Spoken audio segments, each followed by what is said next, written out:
Halo guys, Mr. Google Indonesia di sini.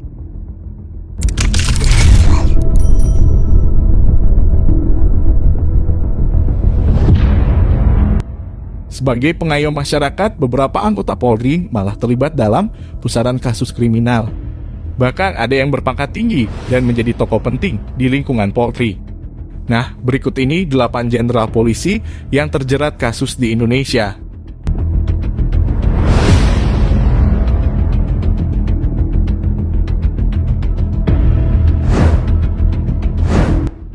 Nomor 1, Komjen Pol Suyitno Landung.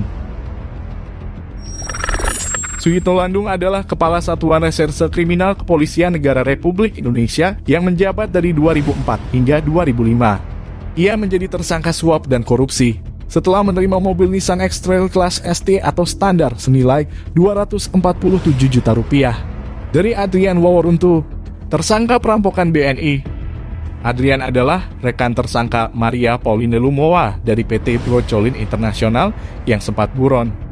Pada tahun 2006, Suyitno Landung divonis 1 tahun penjara. Suyitno juga didenda Rp50 juta dan subsidiar 6 bulan penjara. Ia terbukti meloloskan Adrian Waworuntu dari penyelidikan dan akhirnya kabur.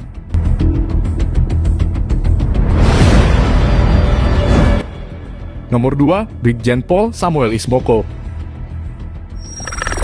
Bersama Suyitno Landung, Samuel Ismoko didakwa melakukan penyalahgunaan kekuasaan dan korupsi terkait LC fiktif BNI.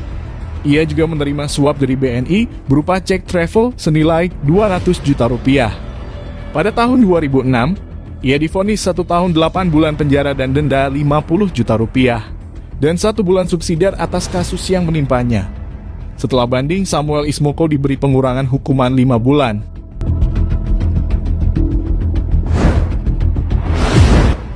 Nomor 3, Komjen Pol Susno Duaji.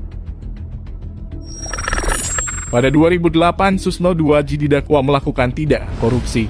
Ia diduga menggelapkan dana pengamanan Pilkada Jabar dan mengambil 50% dari total Rp27 miliar. Kasus ini terjadi saat Susno menjabat Kapolda Jawa Barat. Susno divonis 3,5 tahun penjara dan denda Rp4,2 miliar. Ia dinyatakan bersalah karena terbukti memerintahkan pemotongan dana pengamanan Pilkada Jabar yang merugikan negara sebesar Rp8,1 miliar. Selain itu, Susno juga dicopot dari perannya sebagai Kabareskrim.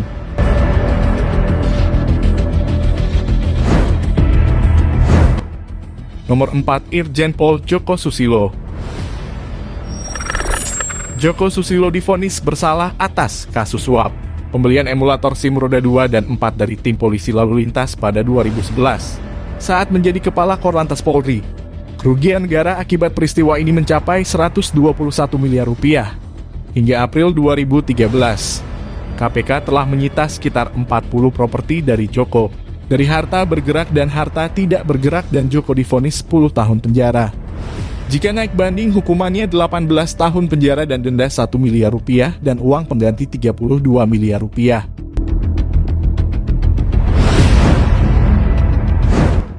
Nomor 5, Brigjen Pol Didik Purnomo. Kasus korupsi pembelian SIM roda 2 dan roda 4 di Satlantas Polri juga menyeret nama Brigjen Didik Purnomo saat menjabat Wakil Kepala Korlantas. Ia disebut-sebut menerima uang Rp50 juta dari Sukotjo Sastronegoro yang merupakan Direktur PT Indonesia Inovasi Teknologi. Didik yang juga menjadi pejabat pembuat komitmen PPK pembelian emulator SIM. Dia divonis 5 tahun penjara dan denda Rp250 juta subsidiar 6 bulan pada 2015.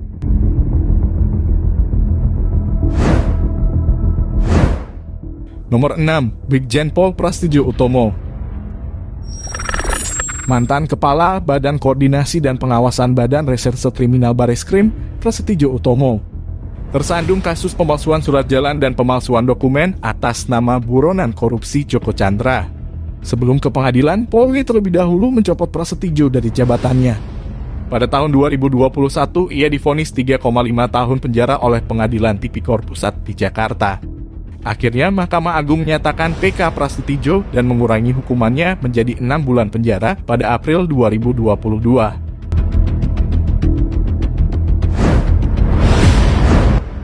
Nomor 7, Irjen Pol Napoleon Bonaparte. kasus korupsi cesi Bank Bali, Joko Chandra juga melibatkan Irjen Pol Napoleon Bonaparte yang kala itu menjabat Kadif Hubinter Polri. Buktinya, Joko Chandra telah menerima $200.000 Singapura dan $370.000 Amerika dari Joko Chandra untuk menghapus nama Joko Chandra dari daftar pencarian orang DPO.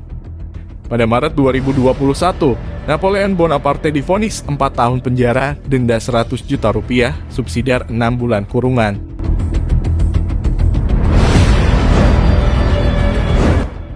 Nomor 8, Irjen Pol Verdi Sambo. Kasus terakhir yang melibatkan Jenderal Polri adalah pembunuhan Brigadir Yosua pada 8 Juli 2022. Pembunuhan itu terjadi di Duren 3, Jakarta Selatan, atas rencana Irjen Verdi Sambo yang saat itu menjabat sebagai Kadif Propam Polri. Hingga kini belum diketahui apa motif pembunuhan tersebut. Sambo sendiri dimasukkan dalam daftar tersangka pada 9 Agustus 2022, kurang dari sebulan setelah kejadian itu terjadi. Dia didakwa berdasarkan bagian dari pasal 340 KUHP dengan pembunuhan berencana, dengan ancaman hukuman mati atau penjara seumur hidup.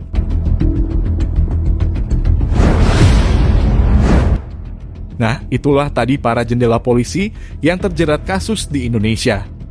Oknum-oknum seperti itu memang harus diberantas, kasihan sama polisi baik di luar sana yang akhirnya namanya juga menjadi buruk gara-gara oknum. Jangan lupa di-subscribe. Mr. Google Indonesia di sini, sampai berjumpa lagi di video menarik selanjutnya.